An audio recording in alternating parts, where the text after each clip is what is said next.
Hey y'all, what is up? So welcome to my channel. I know everyone is here, obviously because of the title. Everyone's like, oh my gosh. And I've been there. The emotions, the confusion, the questions that seems like you cannot get a definite answer. And I'm here to clarify and just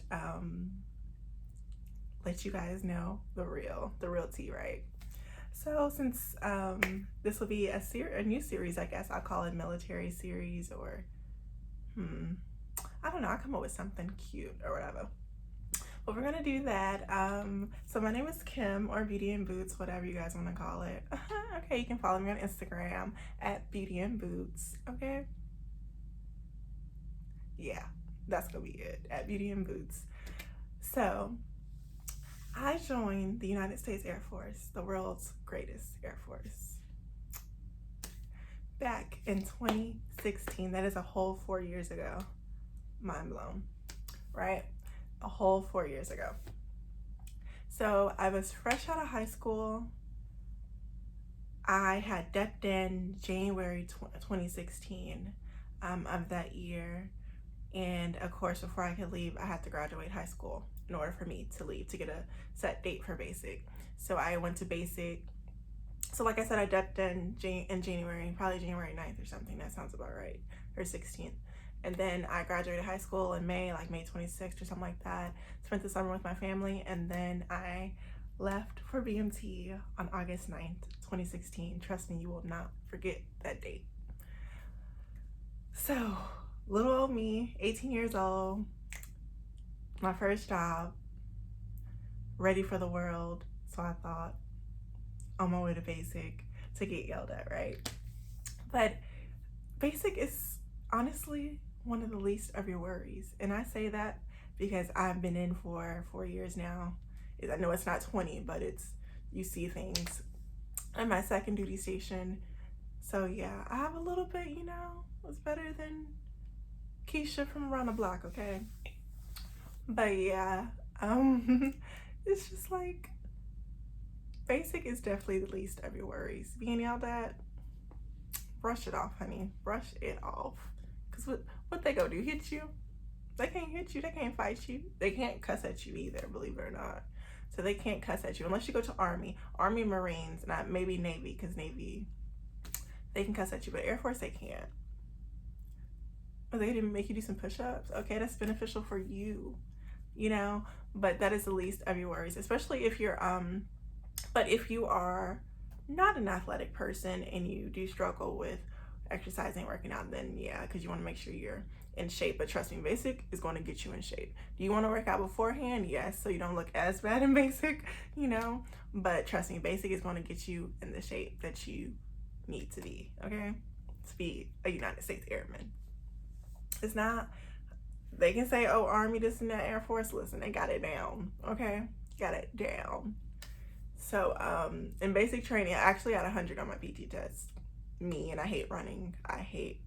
But yes, I got 100 on my PT test. I maxed out my push-ups, sit-ups, waist, and my run time. So yeah, can't believe I did it to this day. Whew. But anyway, yes, that's the least of your worries. So me, I'm not too good at test taking. So my biggest struggle was definitely tech school. That's where everything kind of hits you. You get a lot more freedom to be you and to go out and do what you want. But at the same time, it is so hard because and it's like a crash course or whatever your job is. So let me backtrack. So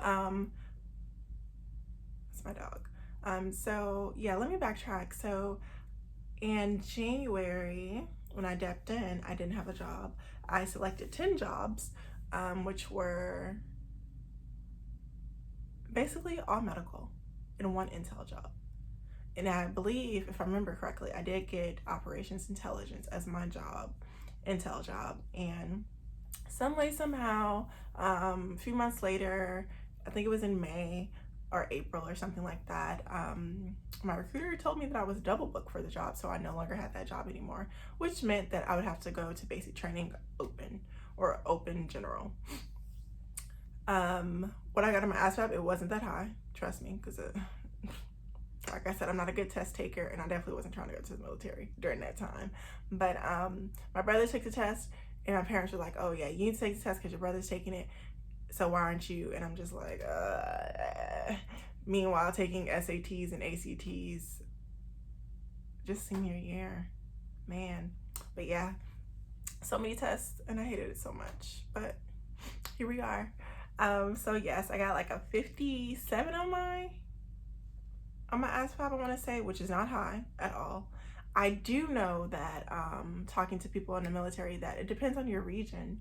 Depending on the region you're at is depending on the score you have to get. So I thought it was 50 just around the US to be in the Air Force, but it's actually not. It actually depends on the Air Force's manning, how many people they want to join in your region and location. So if you're in a location where a lot of people are trying to join the Air Force, then your score, your ASVAB score, minimum ASVAB score to join that branch of service is going to be a lot higher than it would be to join if you were in, y'all hear him? Anyway, if you were in, I don't know, Cornfield, Idaho, Wyoming. Yeah. But yes, or Whitefish, Montana. Okay. So yeah, so I did go in open. Like I said, my recruiter said my job was double booked, took the job away from me. I guess I never had it to begin with, but I went in open general, which is just like so many jobs you are able to select from later on in like your 6 week of basic training, like kind of a week or two before you graduate. So I did do that.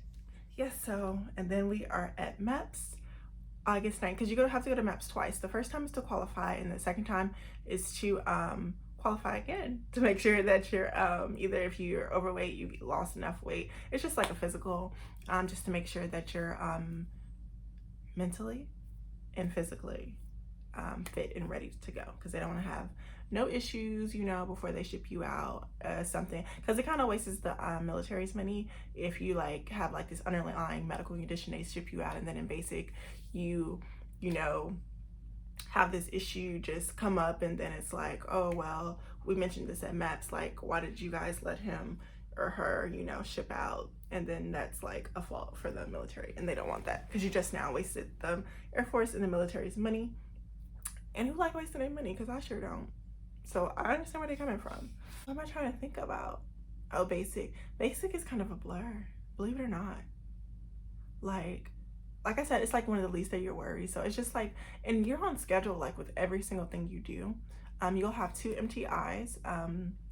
This is when I went. I'm sure things have changed, but this is when I went. You'll have 2 MTIs.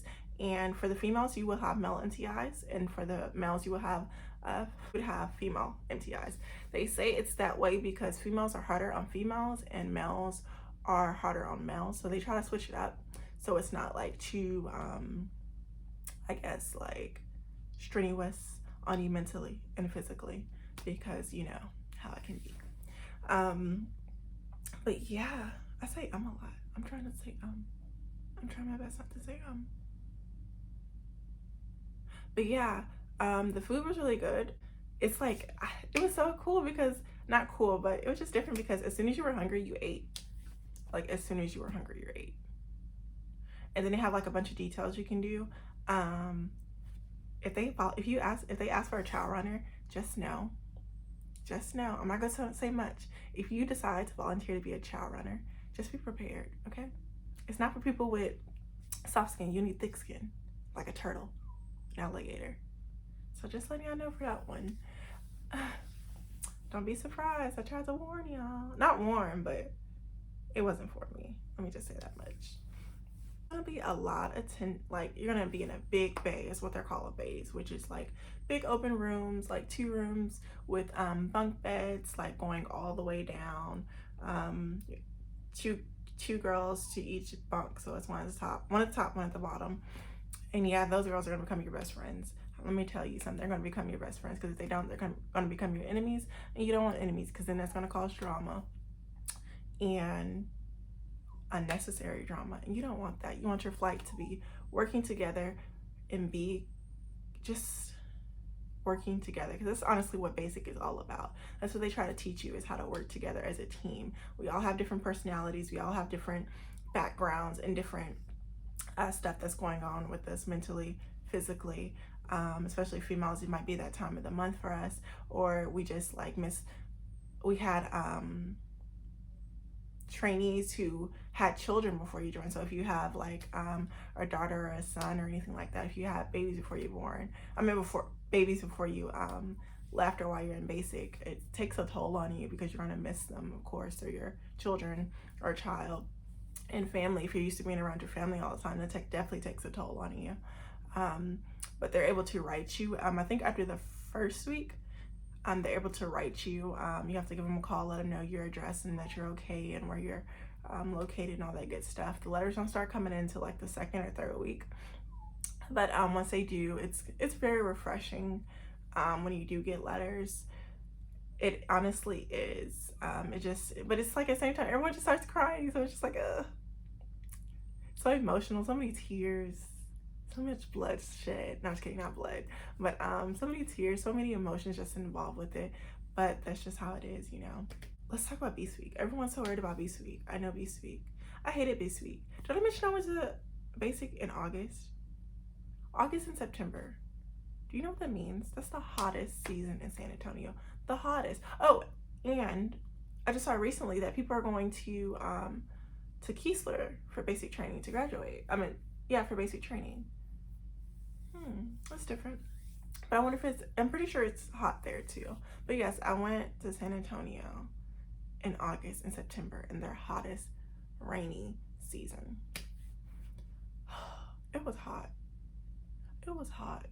But let me tell you, honey, my skin was so clear then. So clear from all the sweat. Cleaning out my pores. I had clear skin. Oh my gosh, and I wash my face like twice a day. Because once you get into a routine, it's just like you wake up, kind of like a robot or a zombie. You just wake up and you just do it. You just do it. And it's literally that simple, that easy. Once you get into the swing of it. If you're not used to routines or anything like that, then I don't think it should be a problem though. I really don't. But yeah, Beast Week, it was hot. It was hot. It was so hot. It was so hot. I got my 241 pulled too. The 241 is maybe like a little card or a little piece of paper, and they pull it if you get in trouble. So if you like, I don't know, at the DFAC you didn't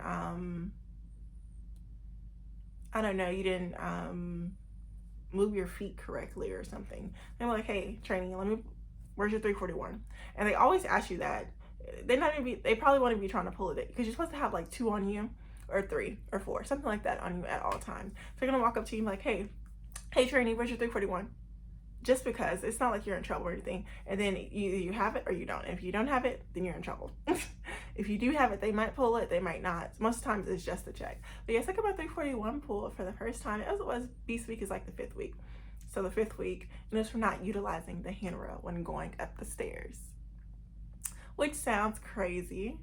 I was upset when I did get a pull. I didn't get into trouble or anything like that. But yes, for not utilizing the handrail, which is like the rail when you go up and down the stairs that like people who struggle going up and down the stairs have to use. But hello, I'm 18, I'm in physically fit shape, but whatever. But yeah, you have to utilize those. And looking back on it, yeah, it's important because there's so many people going up and down the stairwell. You just have to make sure you're safe. There's people with these giant flags, carrying them around, swinging them. You just have to it's for the safety of you. Just remember that. You guys see this? My dog has been shedding, right? And it's like hair everywhere. Ugh. But just keep that in mind, that it's implemented for a reason, and it's most time for your safety to CYA, which is going to be another military term, which means cover your ass, but more importantly, cover their ass, if you get what I'm saying. Yeah, and plus if you fall down the stairs or anything like that, you hurt yourself, there's a good chance you're going to med hold. And med hold is what people don't like to talk about it, but we're going to talk about that, because med hold, you will be in med hold. Basic training is like what, 7.5 weeks, 8 weeks, something like that. If you go to med hold, there's a chance you're not graduating on time. Let me just tell you that much. You're not going to graduate on time. So if you end up in med hold because of an injury, a lot of people don't like to tell people that they're hurt when they're running around, because you run around on concrete, actually. I hope maybe they fixed it in the new facility, but Yeah, we ran around on cement, concrete. And a lot of people got like shin splints and stuff like that. If you go to the doctor and say you have shin splints, 9 times out of 10, they're going to put you in med hole. And when they put you in med hole, you're going to be graduating like 2, 3. And if you have a bigger underlying medical condition, oh my gosh. I met people in med hole that were there for like 8 months. One girl broke her leg. She was there for 10 months. And then they put her back into our flight, which is how I know that. But yeah, a lot of things, crazy things. You have people doing a lot of crazy things in med hole. People want to get out. Let me just say this. If you go to basic training and you want to get out because of whatever reason, you miss your family, miss your children, or whatever the reason may be, if you decide to get out, the fastest way out is to graduate. Let me say that again. The fastest way out is to graduate. Don't say, I want to get out, I want to get out, I want to get out, and then end up in med hold. And guess what? You're going to be in med hold for 3-4 months, and then your flight is going to be graduating. I mean, because you're going to see each other. Trust me, you're going to see each other. You're like, oh, what's up, Airman Johnson? Oh, hey. You're going to see your flight. And when they're wearing their blues to go graduate, and you're going to be like, oh my gosh, if I could have been there with him if I just would have waited. Yes. And I'm going to say this again. If you decide that the military is not for you during basic training, the easiest, the fastest way out is to graduate. But yeah, so back to Beast Week. Beast Week is just like if you were, I wouldn't even say a deployed environment. It's just, yeah, deployed field environment, or play Army, whatever if the Army wants to call that. If you're Army watching this, whatever. Anyway, but yeah, it's basically where you just go out into the field and you practice doing a bunch of drills and exercises, mostly for nuclear type drills and exercises. So if you were out in, I don't know, Afghanistan, and then someone decides to bomb the base or facility that you're at, the proper precautions that you would take during that time, different stuff like that. You're outside, like I said, you sleep in tents. There's scorpions, there's spiders, there's skunks, there's armadillos, there's boars. Oh, and you see the boars and a bunch of stuff. So when you make sure you shake out your shoes because there are scorpions. I've seen them. Trust me, don't want to get near them. But yeah, Beast Week, which they do is, or when I was there, they incorporate the flights. So you might have been a part of this squadron and these people were a part of that squadron. You know, you all going to graduate at the same time. Rocky, be quiet. But then they're going to start mixing you guys up. Like I said, that throws like a, put salt in the game. So yes, if you've already started to get along and meshing with these people in your flight, and now, oh my gosh, now I have to figure out personalities from people from 4 other flights. And it's just like, dang. And then you have the troublemaker from that flight coming into your flight now. And then you have, smartass from this flight coming into your flight. Or you have Miss Know-It-All from this flight going into your flight. And it's like 0 week all over again. So you have to like learn how to work together, of course, to accomplish the tasks that are set out for you in your new squadron. Yeah, but it's hot. Don't touch the wildlife. Don't play with the wildlife. You do PT out there 3 times. You only do PT 3 times, I believe. Like I said, I did go during the summer, so we did have to shower twice a day. If you go during the winter, I heard you only have to shower once. So during the summer, we shower after PT or in the morning and then before bed. Out there, we showered once, I want to say. It was the nastiest, disgusting shower I have ever taken because it's not really a shower. Like I said, it's hot as hell out there. Hotter than hell, probably. And then they're like, oh, get in the shower, which is outside. But it's like, you know, I don't know if it's how to describe it. It's like if you were at a park, those type of bathrooms, like at parks and stuff. So it's like that. And the water is just like hot. Or even if it is cold, some days it was cooler, you would still be sweating while you're taking a shower. And if you're sweating while taking a shower, is that really getting clean? No, but it's not. It's not, but it's better than not taking a shower. Let me tell you that. And don't use baby wipes. That's nasty. Do you know if you use baby wipes all over your body for a whole week, what they can do to you? Don't do that. I've heard people do it. Don't do it. It makes no sense. Don't be that person. Okay. But yeah, you sleep in a tent, and it's like, I would say sleep with your flashlight, because when they turn the lights off, it's going to be pitch black. Like, you won't even be able to see your hand. I know I'm black, but you will not be able to see your hand in the dark, like, whatsoever. So sleep with your flashlight. Keep it close by you at all times, because you never know, someone might be crawling on you. And you're like, oh shit, you know. And then there, EC duty. You do that all through basic though.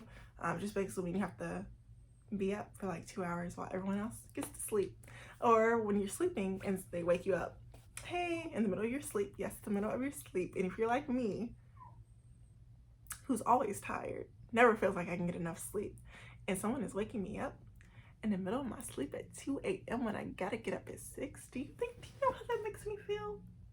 But yes, you'll get used to it eventually. I never got used to it, but whatever. That's for a different story. But basic EC or CQ, I forget the name, whatever duty, you have to stay up and you have to guard the tent. So you have to go get up, get dressed, full battle gear, which means your vest, your ABUs, your helmet, all that good stuff. And you have to get dressed and you have to sit outside the tent. One of you guys sits, the other one stands, and you guys can like switch. Yes, can you believe that? But yeah, you have to watch out for the scorpions and the snakes while you're out there. And people are up there, up watching you. The MTIs are out there watching you. There is a different set of MTIs because they are actually stationed at the base where Beast is held, which is still in San Antonio, but in that section, they're still stationed there. So they actually work there. So they're like kind of permanent MTIs in a sense, but it's their job, like a special duty. So they're out there looking at you guys, making sure you guys aren't falling asleep. And then you can see them chasing the boars and everything at night, because there's like a pack of wild boars and they'll come out of nowhere. And you'll see them on their little gators try to like chase them. A gator is like a little cart, if you guys don't know, like a kind of like a golf cart, but like bigger and more heftier, kind of fit for tough terrain and rocky terrain. But yeah, they'll be out there trying to scare them away and stuff. And then while we were running one time during PT in the morning, there was like a family of snakes decided, oh, let's cross the street.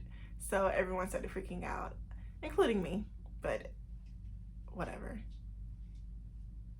Who is gonna act calm when there's a snake right there? Cause I don't do wildlife. I just don't. I like to stay in, look cute. I don't do wildlife, not like that. Anything with teeth, because I bite, and I know they bite harder, so no. Oh, food for beasts. You only eat one hot meal a day.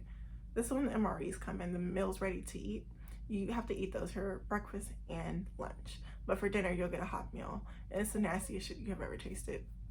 The hot meal, it's okay. It tastes good compared to the MREs, but there are some good MREs because you're starving, you're hungry, you're gonna eat. There are some good ones. Some of them come with candy and all that good stuff, so you do get to eat those. And most of the time, it's expired, but by that time, you don't care. You're gonna eat it. If you're vegan or have any other like food allergies or something like that, they do have MREs for that. They have vegan MREs, vegetarian MREs for you, which don't contain meat or any soy products or anything like that for you. So they do ask, so just make sure you mention that if you have any food allergies. So yeah, after Beast Week is over, it's basically like a breeze, honestly, just practicing for when you have to walk across the field for graduation. But I guess I'll do a more in-depth basic video later if you guys have any like questions, like I guess frequently asked questions video, to go more into detail with it. But yeah, once you graduate, it's like the best feeling ever. It sucks right now, especially since there's a pandemic going on. I've seen them do it virtually, which is great for the parents, but mentally and emotionally for the airmen, because you are an airman then once you graduate. Even if you did come in with 2 stripes, you were E3, you're still a trainee. And they're gonna tell you that it does not matter what your paycheck is paying you at that moment. As soon as you graduate, that's when you're an airman or an A1C. It sucks because mentally you know, your family and your supporters are not there for you. I mean, they're there for you virtually, but mentally, I think it's not easy, especially now. And then you go from basic to tech school right after, and not being able to see your family, because seeing your family during that time at tech school, because some people go in Texas. I think 50% of the Air Force stays in Texas, and the rest go to the other tech schools to do their job. I said that wrong. So most people will stay in Texas to go to tech school, because most of the tech school bases are in Texas, if I'm not mistaken, probably all of them. No, Keesler. Some will go to Keesler, but most people will stay in Texas, depending on your job and your FSC. All medical go to Fort Sam Houston. Any maintainers, EOD, think people like that, they will go to Shepherd.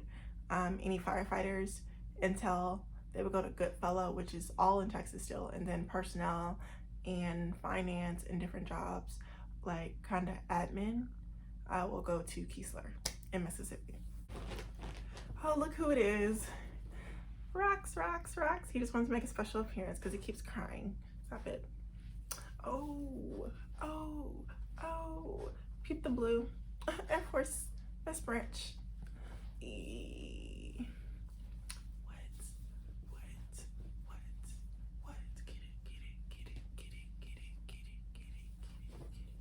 But yes, this is my baby. I love him. Sometimes he will make special appearances. Most of the time he won't, because when I'm doing this type of stuff, he just does whatever he wants, because he's spoiled like that. Bye. And then you go to tech school. Tech school is funner than BMT. I didn't really like tech school. It's just the fact that we're taking, like, you learning. It's like a crash course, like I said earlier. So you're just learning everything about your job all at once, and it's hard. You have a test like every day. I never failed a test, thankfully, but I've seen people that did, and it was very scary. Because if you do fail, I think it's 2 tests. They call it the 3 R's. One of the 3 R's will happen to you. You'll have to retake the test, see if you passed, or you have to retrain to a different FSC, which doesn't necessarily mean you're going to be medical. And then you're going to have to what was the third one? I forgot the third one. I think it's separate though. It's like, it starts in R, like it's gonna be like separate though. So I don't want to say retire, because it's not retire, because you're going to separate.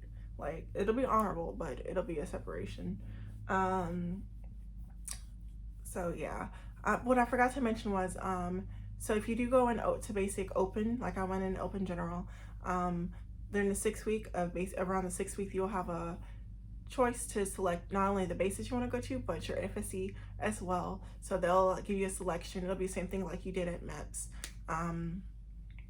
the first time around, if you didn't get your job, or if you did get your job. So they're going to be like, hey, here's a list of jobs that are available that you are qualified for. They lift this list of jobs, and it's your job to remember your SFAP score to know what you're qualified for. So if you want to be a cardiopulmonologist, and that requires a SFAP score of, I don't know, 67 plus college credits, and you know you got a 70, but you don't have college credits, you're not going to get the job. You can put it down all you want, but you're not going to get it. So yeah, so what I did was I put down 3 jobs. They told me to put down 10. I literally put down 3. It was dental, healthcare administration, and one more job. It was medical though. No, I didn't put down healthcare administration because it wasn't even on the list. I put down dental and 2 other medical jobs that I don't remember. Long story short, I didn't get any of them. I got healthcare administration, which is still a medical job, which is crazy because it wasn't even available. And I remember I got yelled at actually because I put down 3 jobs, but that was because I didn't want to put, they told us, they brief you before, they tell you do not put down a job that you don't want. So why would I put down 10 jobs or 7 jobs that I want when I have 3 medical jobs that I do want? So, and then that's where a lot of people get the jobs they don't want, such as services or security forces, because they're the ones who put the jobs down. And let me tell you, everyone that put down services or security forces got it. So don't think, oh, maybe this won't happen to me. No, if you put it down and the other jobs are full, you're gonna get it. You're gonna get it. So don't cry, because everyone cried and acted like, oh, why me? Why me? Why do I want to get services? Why do I want to get security forces? Why me? Because you put it down, sweetie. That's why. So don't put down nothing that you don't want to do. I'm just rubbing my dog's belly. He's so spoiled. But he kept crying. I know you guys heard him crying. Now he's being bad. Just accept the belly rubs. But yeah, so I ended up getting healthcare administration, which I love my job. I love it so much. I can work anywhere in the clinic or a hospital, and it's all about learning constantly. Over and over, you learn a job and then you switch to a new section. That's per AFI. But it's great because you can learn how the clinic or hospital works fully, how it functions, and all the good stuff. Yeah, so tech school, you take a lot of tests. You learn, you're in class like early. We got up, can you believe the Air Force gets up before the Army in tech school? At least at the medical tech school. We always say that we wake the Army up, because the Army will be done with PT and here comes the Army doing their PT. You know, so those are some hard times, man. Hard times. Ugh, hated it. Then you go to class after PT. I want to say you did PT every morning. I'm not sure. Maybe 3 times a week. But you go to PT. Then you have to shower on your own time. Figure that out to go to the DFAC and eat breakfast, which you have to cross a bridge to get to. It's so much. It's not exact. It's close, but it's not close because that freaking bridge. Shower, and your shower time depends on how fast you run or how fast you complete PT. So if you are slower, then you have to rush with everything. Try to keep breakfast in your room and stuff like that. And then after that, you have to like get information. Sometimes they do uniform inspections, sometimes they don't. And then you have to march to the schoolhouse to go to school. And during school, you have like these PowerPoints they're going to teach you, and just like death by PowerPoint. It's just going to be PowerPoint after PowerPoint. And you got to take your notes, write it down, and then I'm like, hey, here you go. That's the lesson for today. Go home, and then you have to study, and then you have to come back and take the test next morning or next day. And then while you're in, you might have a dorm inspection. Who knows? No one knows. So you might have a dorm inspection, and then I believe if you pass like 2 dorm inspections or 3, you're able to leave base, like on the weekends or throughout the week, and you don't have to wear like your uniform on base or anything like that. You meet a lot of cool people in tech school. That's like where you're gonna find your friends, because you guys have the same jobs and stuff like that.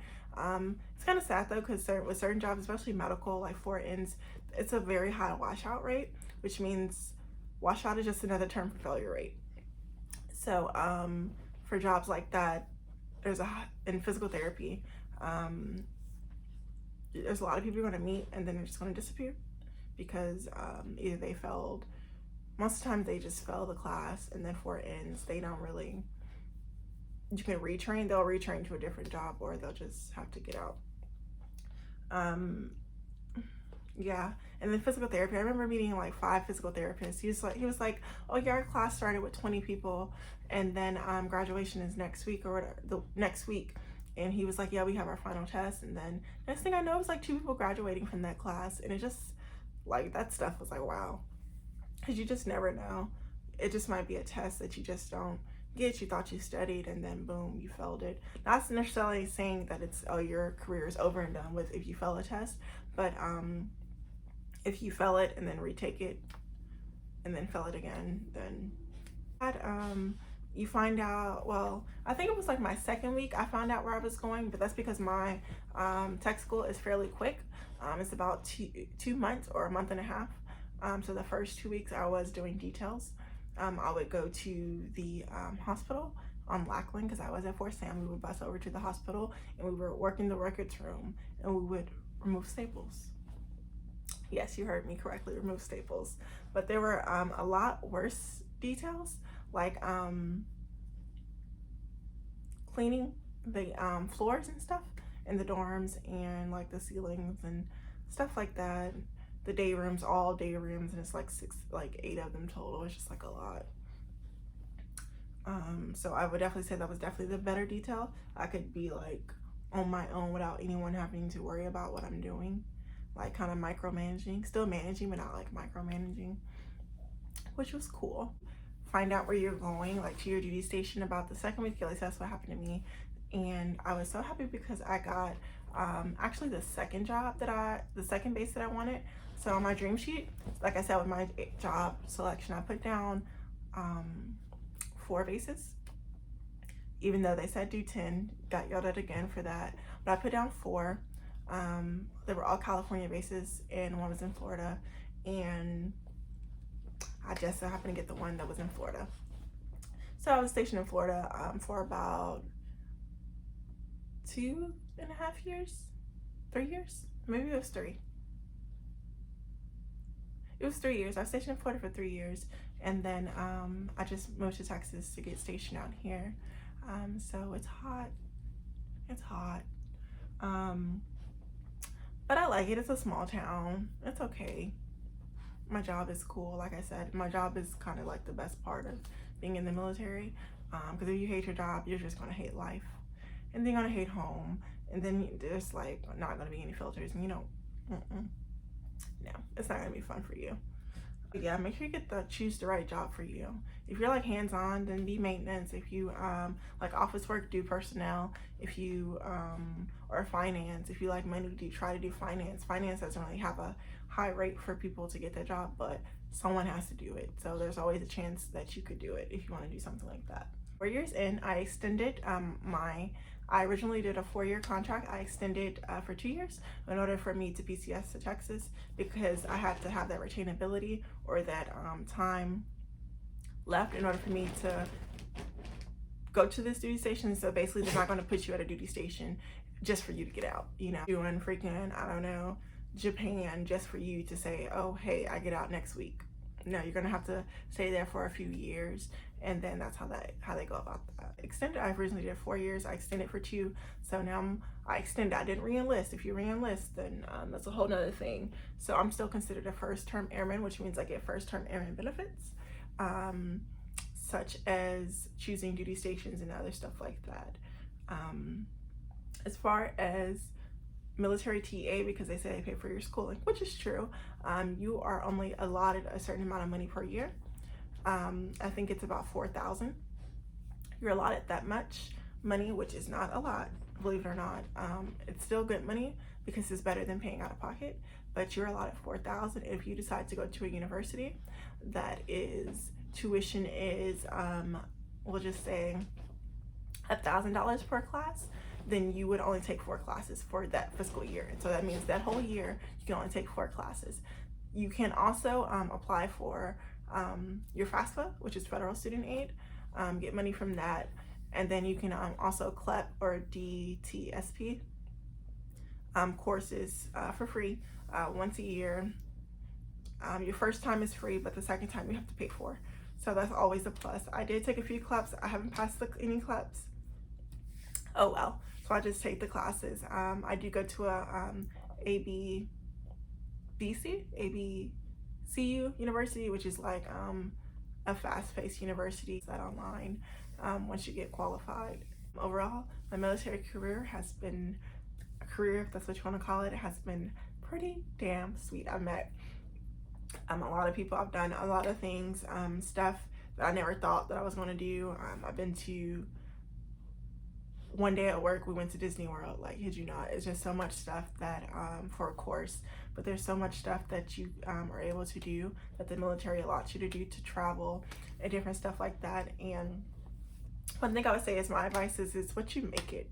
Life is always what you make it, not just the military. Life in general is what you make it. So if you decide, oh, I hate my job, so let me hate everyone else that's at this job and let me just put that on my patients or customers, then it's just going to be a hateful environment, and you don't want that.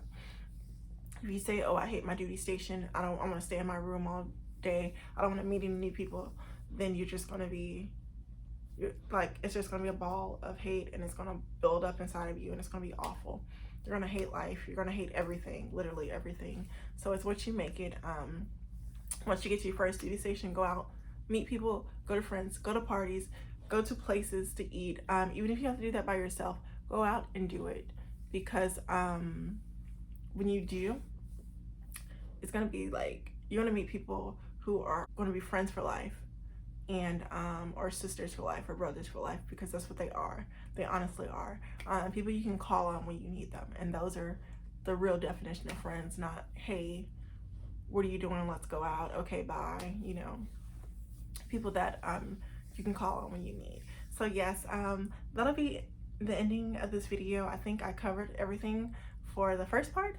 Like I said, if you guys have any questions, feel free to comment down below, and I'll try to answer them to my best of my ability. Thanks for watching. Hopefully you guys enjoyed this video when I cleared some confusion or anything like that.